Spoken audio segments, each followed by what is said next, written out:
You're listening to the Black Eagles podcast with Sinan Schwarting and Kan Bayazit.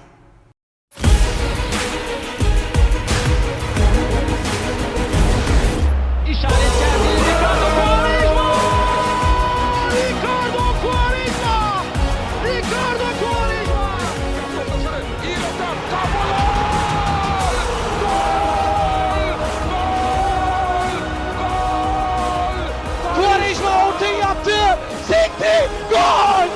Gol! Gol! Gol! Gol! Maç boyunca durdu, şimdi attı. Abu Bakar attı. Abu Bakar. Hello Black Eagles, welcome back to the Black Eagles YouTube channel, and as is custom for us, we are previewing our upcoming European game against Maccabi Tel-Aviv, which will be played in Debrecen, Hungary. And joining me today live from Tel Aviv is Raz Amir. Raz, thank you very much for joining us on our show. Thank you for having me. So Raz, as we usually do, we talk about the club and how they're doing right now. So Maccabi is the reigning champions of Israel, and they qualified for the Europa League stages, going through the qualifiers in the Champions League. First they got knocked out by Steaua Bucharest, or I'm not actually allowed to say Steaua Bucharest anymore, I think it's FCSB nowadays, because there's a whole thing going on there in Romania with the rights to the name of the club. But they were eliminated from the Champions League qualifiers, but then they actually managed to eliminate a Lithuanian team, Panevazis, and also TSC from Serbia, which is ironically now where they play their home matches, not in the stadium of TSC, but in the Partizana from Partizan Belgrado, in Beograd, of course. How have Tel Aviv found, or Maccabi, should I say Maccabi? I think it's Maccabi, right? Yeah, Maccabi, yeah. So how have they found their European campaign so far? Because obviously they're playing their matches in Belgrade. Are fans allowed to attend those matches, and how many typically attend? Well, first of all, Maccabi played last season only one home game at the Conference League. Other games was played in the same arena as you mentioned, of TFC, that is Bachka Topola in Serbia. Maccabi played there and also played in Poland a few games.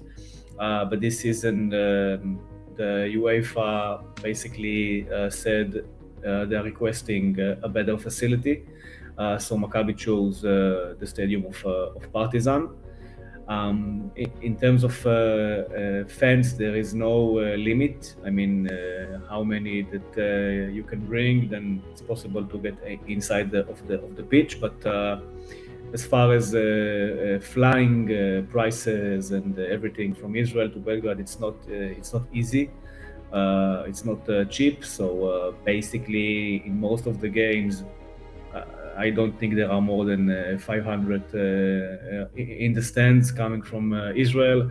The last game against Real Sociedad, I think 200 came from Spain and another 200 came from Maccabi. So most of the games is like playing without any fans, basically. Not an easy for Maccabi, because playing in Bloomfield, if it was possible, then you would have seen 30,000 fans in the stands, and the atmosphere as close as you can get to the atmosphere in the biggest stadiums in Turkey. But that's not possible at the moment, and I don't know if it will be possible even in the next year or maybe more than that. So that's the situation in terms of playing. How Maccabi is being playing so far on the Europa League. I think there is a big disappointment from the results, because except the last game against Ajax, which was a terrible performance by Maccabi. If you have seen the games against Braga, Midtjylland, and Real Sociedad, Maccabi Tel Aviv deserved to take points from those games. I think Maccabi was better in Braga. I think Maccabi was neck to neck with Sociedad in the last matchup, and if I'm being honest, I think Maccabi deserved at least 3 or maybe 4 points until now. But that's the reality. I believe that if Maccabi would have played Sociedad and Midtjylland at home in Tel Aviv, probably Maccabi would have won at least one of those games. But that's the situation. And I think that the game against Beşiktaş could be a very interesting matchup for Maccabi to see if they learned some of the mistakes that they made against Ajax, because Ajax was really unusual for Maccabi. I'm covering Maccabi Tel Aviv since 2013, and I'm following the team since I was a little boy, and I don't remember Maccabi losing away game in 90 minutes, a 5-0 score. It's unusual. Of course, last season we had a 6-1 against Olympiacos, but it was in overtime, and that's different. But yeah, it's a really big, massive loss, and I think Maccabi will want to leave a better impression after that. But I can also tell you that something will be unusual for this game because the entire European football is coming back to play next Saturday. Maccabi Tel Aviv won't. The next game for Maccabi will be against Beşiktaş. So it's a 3 weeks break. So it's difficult and it's different, and let's see how they will cope with that. Yeah, I noticed that they don't have a league game before our European confrontation. Currently, Maccabi are top in the league, alongside, I think, UEL Tel Aviv, if I'm not mistaken. No, Beitar Jerusalem. Yeah, right. But same points, right? Better goal. Yeah, with better goal difference. Yeah. No better goal difference. They score more goals than Maccabi. The goal difference is the same. Yeah. But Beitar is number 1. I think the top of the league this season is very, very tight. Maccabi Haifa, Hapoel Be'er Sheva, they are very good teams, and each of those can win the championship this season. That's for sure. Yeah. How much of a advantage do you think it is for Maccabi that this game will be played on a neutral venue and behind closed doors? And of course, Beşiktaş are known throughout Europe to have a great atmosphere at home. Do you think that will be an advantage for them? I think it's a big advantage for Maccabi Tel Aviv, or maybe I can say it's a disadvantage for Beşiktaş that they cannot play it in Istanbul. Of course, everybody is speaking these days about what happened in Amsterdam after the game, with the Maccabi fans being attacked, and a very terrible event. And of course, if UEFA would allow Beşiktaş to have the game in Istanbul, I think it would probably be the most interesting, controversial matchup that we've seen maybe forever in terms of Israeli football. I don't know how it could have worked. I also read yesterday a statement by the president of Turkey saying that they cut every tie with Israel. So I think it's very obvious that it's not possible to play that game in Istanbul. The Israeli players are kind of used to playing in Hungary. The national team of Israel played in Debrecen a few times in the past year. So it will be like a home stadium for them. But again, no fans from both sides. So I think it will probably be like an atmosphere of training matchup or something like that. So this could maybe work for Maccabi. Maybe it will give her some advantage in that game. I don't know how Beşiktaş will play that matchup, and are they going to go up with the best 11 or not? That's also something that we can speak about. I think they certainly will, because this is a must-win match for Beşiktaş. Because it will be an interesting matchup. I think that the fact that no fans and a natural venue is probably can help Maccabi Tel Aviv maybe get a good result. But of course, with the names of the players playing for Beşiktaş, and if you say the entire 11 will come, the best 11, then of course Beşiktaş is clear favorite to win this matchup.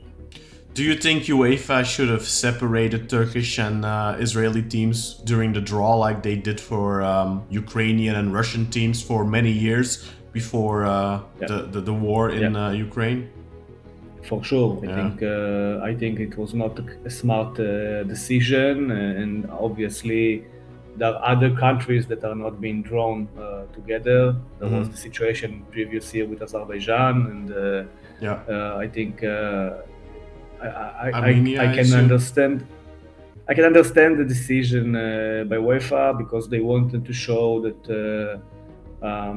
the Israeli teams are playing football and cannot get any benefits from being a country at war. So I can understand the decision, but in terms of the logic behind it, I think they should have thought about it before they drew the schedule. Maybe if it was been from advance that they would be a home game for Maccabi, let's say a home game for Maccabi, maybe it would have been a smarter decision by UEFA, because it would then make the entire debate about playing in Istanbul not relevant. And I think a lot of misinformation is being spread in the Turkish media the last 2 weeks, but from what we understand and from what UEFA said to the Israeli Federation, the decision to don't make this game in Turkey was not UEFA decision. It was the Turkish government saying that they are not able to guarantee safety. Yeah, so that's the only reason. But from what I read in the Turkish media, they are blaming Maccabi Tel-Aviv for something. So I think Beşiktaş made a statement about it, and they very clearly said that it was a joint decision by UEFA and the Turkish government after consultation between those two parties, and the Turkish government were unable or unwilling to guarantee safety. I personally think if you just ban away fans, like Lyon, for example, did, our fans were not allowed to travel to Lyon, PSV fans were not allowed to travel to Paris, for example.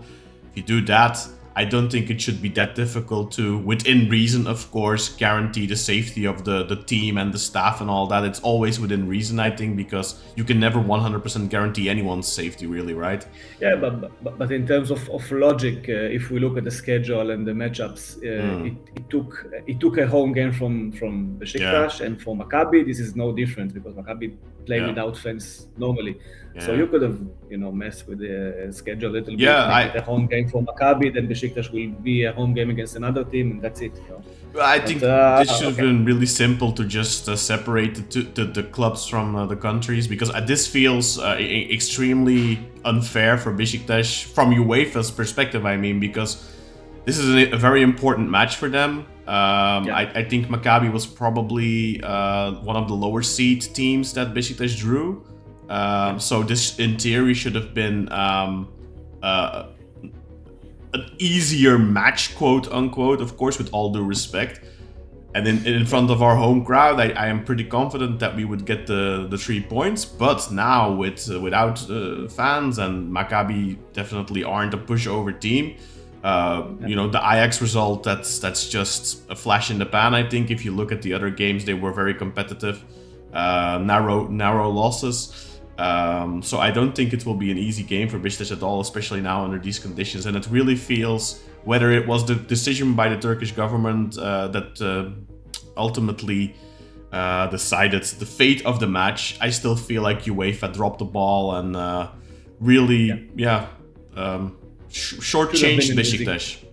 It should have been an easy call to separate Turkish team with Israeli teams. Exactly. Yeah. Maybe they'll learn their lessons from this, and next season they will act with that. The teams have met twice in history, actually. So in 2011, both teams played each other in the Europa League. The home game in September of 2011 between Beşiktaş and Maccabi Tel-Aviv finished in a 5-1 victory for Beşiktaş. But the return game in Israel finished in a very competitive 2-3 match. I remember that one very well because Ricardo Quaresma scored an incredible goal right at the end. I actually have his shirt from that game. I should have taken it out to show you. But that's the only times these two teams met. Of course, Beşiktaş did play Beersheva a few years ago, 8 years ago. And back then, of course, you had Elyaniv Barda, who was a routinier, an experienced player who played many years in Europe for Racing Genk. Was a fantastic player when he played in Belgium. But one of the players that really stood out back then, and that was also tipped to me at the time, I think I interviewed Rafael Geller back then. And he told me, even before the game, he told, well, there's one player in Beersheva that you have to watch out for. His name is Antonin Wakaeme. And we took note to that name, and we, of course, noticed him tremendously in the games in both matches as well. He was a fantastic player. He later joined Trabzonspor and had a great run there, won the championship with Trabzonspor. So is there a player right now on the Maccabi Tel Aviv side? Obviously, Eran Zahavi is probably the most famous name on the team. Played for PSV for 2 seasons, had many years in China, very successful there, but mainly I think people will remember him from his time at PSV for people that watch this show. But he was the top scorer in the last 2 seasons, also last season for Tel Aviv with 20 goals domestically. But this season it seems like his season has started off a little slower. What is the situation with Zahavi, and is there anyone that in the Maccabi side, like an Antonin Wakaeme, that could be a discovery perhaps for Turkish football fans? Well, my answer will answer both of your questions, because the reason Eran Zahavi is playing less this season is Dor Turgeman, who is playing the striker position. Turgeman is a 20 years old Israeli player, probably one of the top talents of Israeli football these days. Of course, we have Manor Solomon playing for Leeds, and we have Oscar Gloch playing for Red Bull Salzburg. But Dor Turgeman will probably be the next one coming out from Israeli football to play in a top European league. And he's doing phenomenal this season with 8 goals and 5 assists. And he didn't play for 1.5 months with an injury. So he missed a little bit, like 8 or 7 games. He wasn't able to play. So his statistic is very, very impressive. And he is the guy to watch in Maccabi, probably the best player in Maccabi so far. I think in terms of Maccabi Tel Aviv, the strongest players of the squad are Israelis. In those days, when you speak about Antoni Wakaeme, of course, Apol Beersheva had very good foreign players in the team. In Maccabi this season, there are a few foreign players that they have potential. They are young. I think the war changed a little bit the market that Maccabi could have brought players from. So they went and brought more like low-profile players that are more younger and have the potential. The last league game, it was the first time we saw Patachi, the Brazilian player that came this season from Santos. Maccabi paid a lot of money for him, almost 2 million euros. And he scored his first goal, and he looked really good. So maybe until the Beşiktaş game, maybe in trainings there will be an improvement, and he will open also against Beşiktaş. So he is a player to watch because he's a crazy talent. And a few years ago, he was on the top of the list for clubs like City and Real Madrid, and he was like the star of the tournament, the young talent tournament in Brazil that every club is watching every year. And he was like probably the best player there with Endrick, now in Real Madrid. And at the days, Santos requested 100 million euros for him, which seemed unlogical to anyone to pay. Basically, they had offers for 20-25 million euros from a few very important clubs in Europe, they decided to not accept it. And okay, this summer, 2 years later, he found himself in Israel. It's strange how football works, but probably in terms of worldwide potential and scouting that know his name, then okay, Patachi is probably the biggest name in the squad. I don't know if he will play, but for sure, Dor Turgeman is the best player right now. So those are the two that you can watch in terms of who will come to Turkish football. Obviously, Turgeman won't be an option in the next upcoming years, but Patachi, yeah, he might be. Beşiktaş was actually very interested in Oscar Glock before he went to Salzburg, but obviously that didn't happen, unfortunately, for Beşiktaş at the time. Maybe it is the best now, because it probably would be a very difficult situation for the kid. The youth system in Maccabi Tel Aviv improved a lot in the recent years, and of course Oscar Glock is the biggest name. We have Daniel Peretz, the goalkeeper in Bayern Munich, and now in the club, probably a name that Turkish fans know and love. I was going to ask about it, actually. I think I know where you're going with this. It's Rory Revivo, the son of Chaim Revivo, who was a star in Fenerbahce and then crossed the road to Galatasaray. He's in Maccabi, he's injured, so he will not play this game. He's playing a left back, and his father was obviously in the attack. So he's playing a left back, injured, but yeah, he is a really good talent. He should go to Europe in the next 2 or 3 years, but for this game specifically, he will not be able to attend. He has injury in the ligaments in the knee, so he will probably be back in a few 2 or 3 weeks to play, but not against Beşiktaş.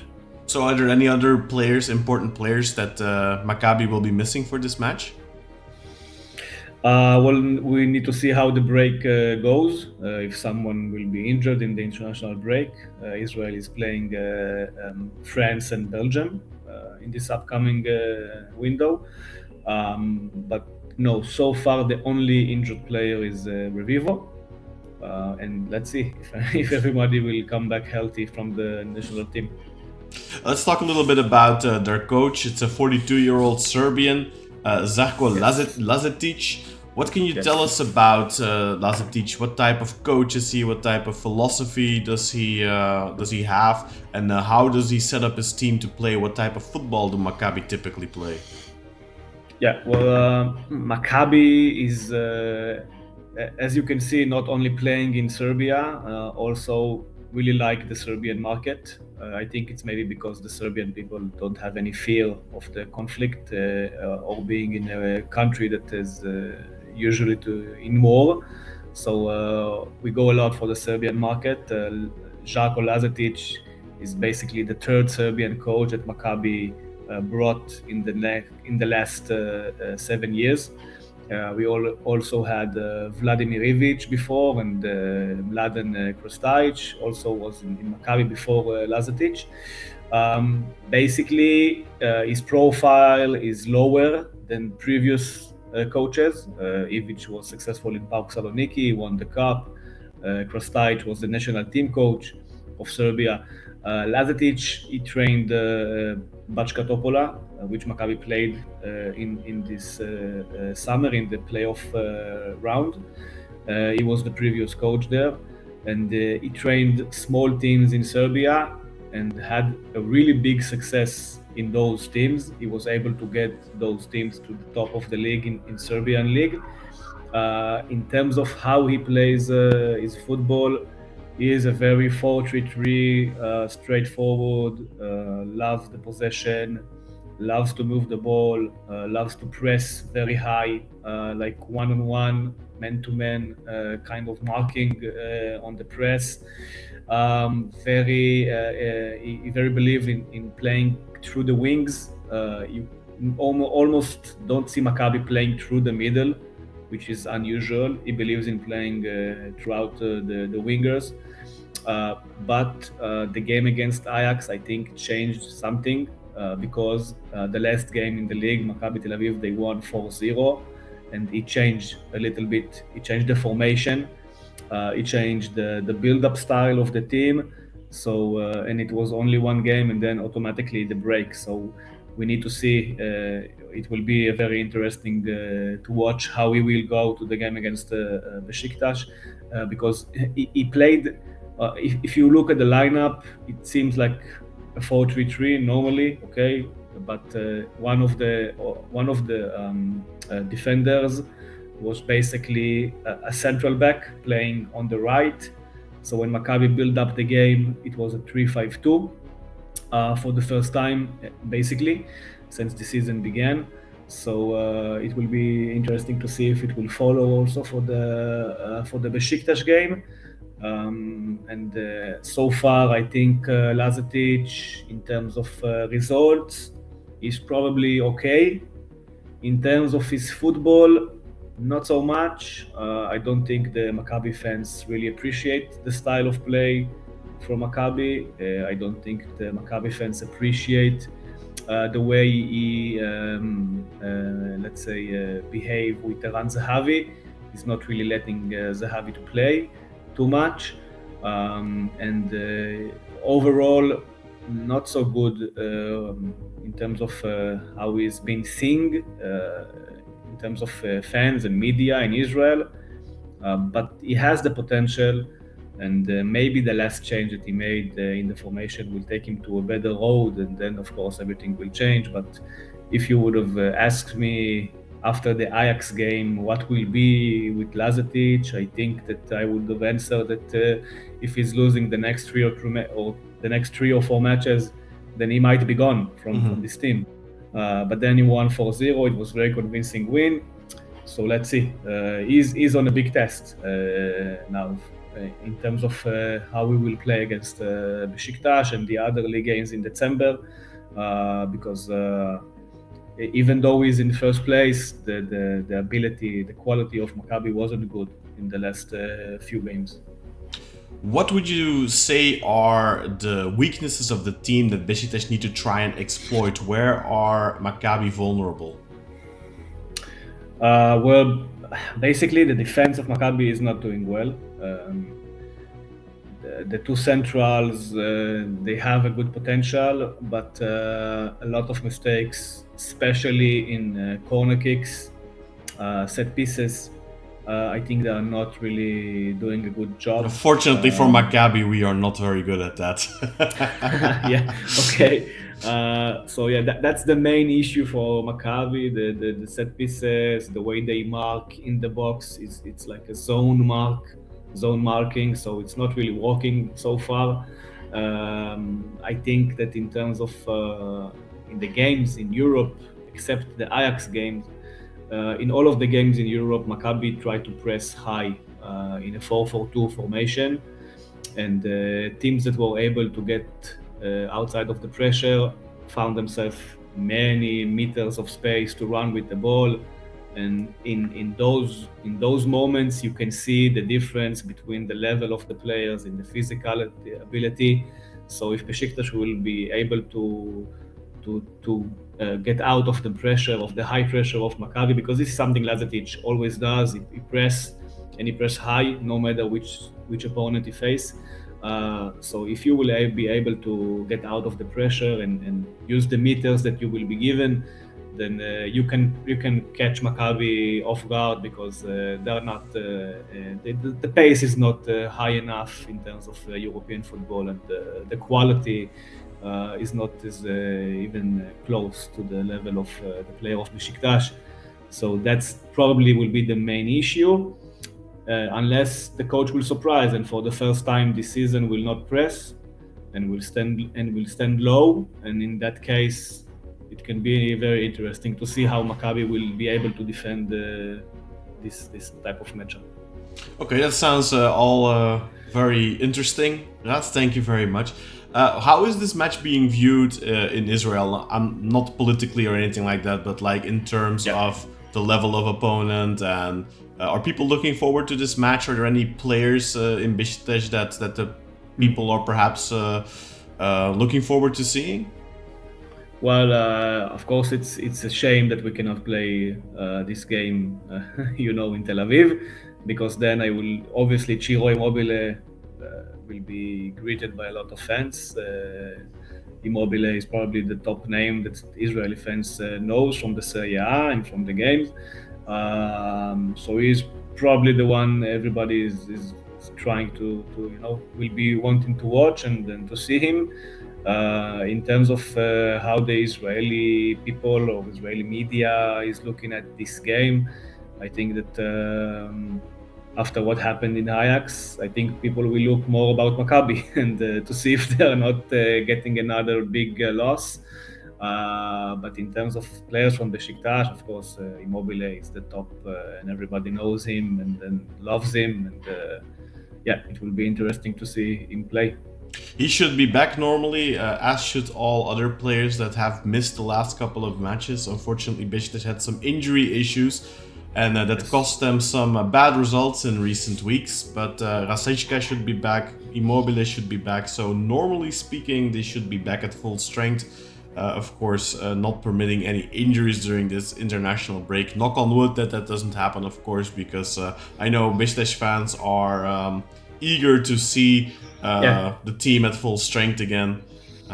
Of course, the Israeli fans knows Rashica because the national team last campaign against Kosovo basically was one of the top players there, and he made a lot of damage to the Israel national team in both of the games. So yeah, I'm sure the Israeli players of Maccabi will notice him and will come prepare for him if he will play the game. Okay, thank you very much, Raz Amir, for your insights on Maccabi Tel Aviv, and hopefully it'll be a good and sporting match on the 28th of November, again played in Debrecen, Hungary at 18:45 Central European Time. The match will likely be broadcast either on TRT1 or TRT Sport if you want to watch it on the Turkish channels. Raz, thanks again for joining us. If I can say one last thing before we close. Of course. Okay. 10 years ago, I visited Turkey for the first time in my life. I was in Antalya. I came back a few years later for Istanbul. I think the Israeli people appreciate the Turkish people, and I hope we can go in terms of peace in the next few years, because my experience in Turkey was very positive and I really enjoyed it, and I think most of us really love the Turkish people and the Turkish country. So let's hope everything can be fine in the next few years and we can live in peace. Let's hope so. Thank you very much, Raz, and thank you for joining us. Bye-bye.